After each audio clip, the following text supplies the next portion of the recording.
Assalamualaikum warahmatullahi wabarakatuh. Perkenalkan, nama saya Cian Winibala dengan NIM 23123029 dari PAI 5B. Baiklah, saya akan membacakan jawaban saya. Yang pertama itu, pengembangan pembelajaran Al-Quran Hadis adalah proses meningkatkan kualitas inovasi dan efektivitas metode serta materi terbuka dalam rangka mencapai tujuan pembelajaran yang lebih baik. Tujuan utamanya adalah agar peserta didik mampu memahami, mengamalkan, dan mencintai Al-Quran dan hadis secara mendalam dan kontekstual. 3 aspek, yaitu aspek yang pertama, aspek kognitif, menanamkan pemahaman isi kandungan Al-Quran dan hadis. Contohnya pengembangan tafsir surat Az-Zalzalah agar siswa memahami maknanya.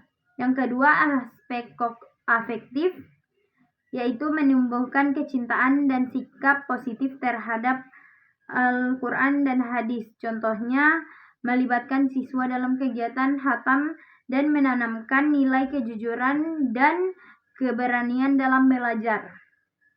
Yang ketiga, aspek psikomotorik, membaca, kemampuan membaca, menulis, dan menghafal Al-Quran dengan tajwid yang benar dan hafalan hadis. Praktik pembelajaran di madrasah. Di madrasah, pengembangan pembelajaran dapat dilakukan melalui proses pendekatan integratif dan inklusif, seperti menggabungkan materi Al-Quran dan hadis dengan kegiatan yang melibatkan aspek spiritual, pengetahuan, dan praktik langsung. Misalnya, siswa mengajar membaca Al-Quran sambil memahami kandungannya, lalu menerapkan nilai-nilai dalam kehidupan sehari-hari sesuai dengan ajaran Islam dan hadis. Jawaban yang kedua, yaitu peran guru terletak pada kemampuan merancang pembelajaran yang relevan, kontekstual, dan bermakna bagi siswa. Guru tidak hanya berfungsi sebagai penyampaian materi, tetapi juga sebagai fasilitator dan motivator, agar nilai-nilai Al-Quran dan hadis dapat diinternalisasi dalam kehidupan sehari-hari. Contoh kontekstual, guru dapat menggunakan metode studi kasus dengan pertemuan hadis tentang kejujuran.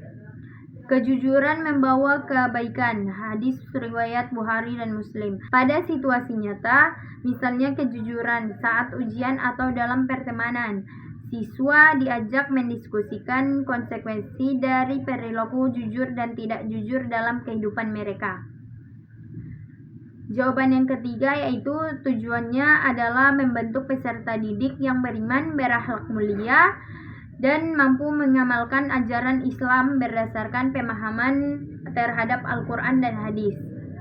Manfaatnya memperkuat iman, membiasakan perilaku terpuji, menumbuhkan kedisiplinan ibadah, serta menjadikan Al-Quran dan hadis sebagai pedoman hidup. Penerapan di sekolah dapat diwujudkan melalui program Morning Quran, yaitu kegiatan membaca atau tadabbur Al-Quran sebelum pelajaran dimulai. Ini melatih kebiasaan membaca Al-Quran setiap hari, menanamkan nilai spiritual sejak pagi, serta memperkuat hubungan siswa dengan ajaran Islam secara nyata dalam kehidupan sekolah. Jawaban yang keempat, yang pertama, tauhid, keimanan kepada Allah Subhanahu wa Ta'ala. Maknanya, seluruh aktivitas pendidikan berorientasi untuk menumbuhkan keimanan dan ketaatan kepada Allah Subhanahu wa Ta'ala. Contohnya, guru mengaitkan setiap pelajaran dengan kebesaran Allah. Misalnya, dengan sains menjelaskan tanda-tanda kebesaran Allah. Dalam ini mengasah kognitif, pengetahuan tentang ciptaan Allah, efektif, rasa syukur, dan psikomotorik, tindakan menjaga lingkungan. Yang kedua, syumuliyah, keseimbangan dan keutuhan. Makna pendidikan mencapai seluruh aspek kehidupan manusia, spiritual, intelektual, moral, sosial, dan fisik. Contohnya dalam pembelajaran PAI, Siswa tidak hanya menghafal ayat kognitif, tetapi juga meneladani maknanya dalam sikap sopan dan kerjasama atau afektif, serta menerapkannya dalam kegiatan sosial seperti bakti sekolah atau psikomotorik. Yang ketiga, tadarruj, bertahap dan sistematis. Makna proses pendidikan dilakukan secara bertahap sesuai tingkat kemampuan dan perkembangan peserta didik. Contohnya, guru mengajarkan tajwid mulai dari huruf-huruf hijaiyah sederhana hingga bacaan yang kompleks.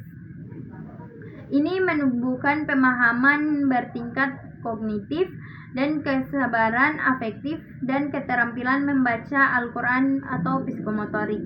Yang keempat, tazkiyah, penyucian diri dan akhlak. Maknanya pendidikan bertujuan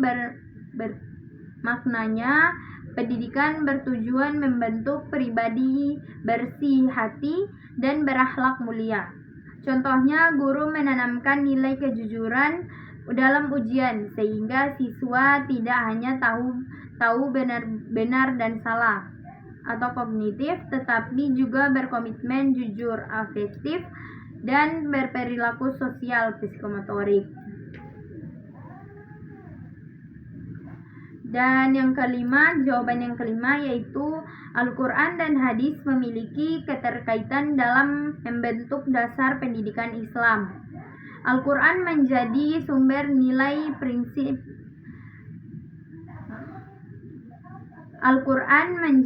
sumber nilai dan prinsip utama, sedangkan hadis menjadi pedoman praktis dalam penerapan nilai-nilai tersebut.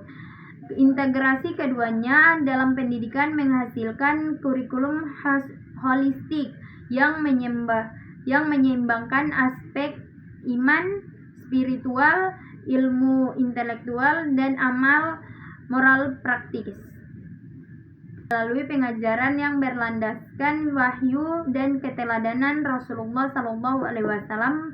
Peserta didik tidak hanya memahami ilmu secara rasional, tetapi juga menumbuhkan adab, keimanan, dan akhlak mulia dalam kehidupan sehari-hari. Dengan demikian, pendidikan Islam membentuk manusia yang berilmu, beriman, dan berakhlak seimbang sesuai tuntutan Islam.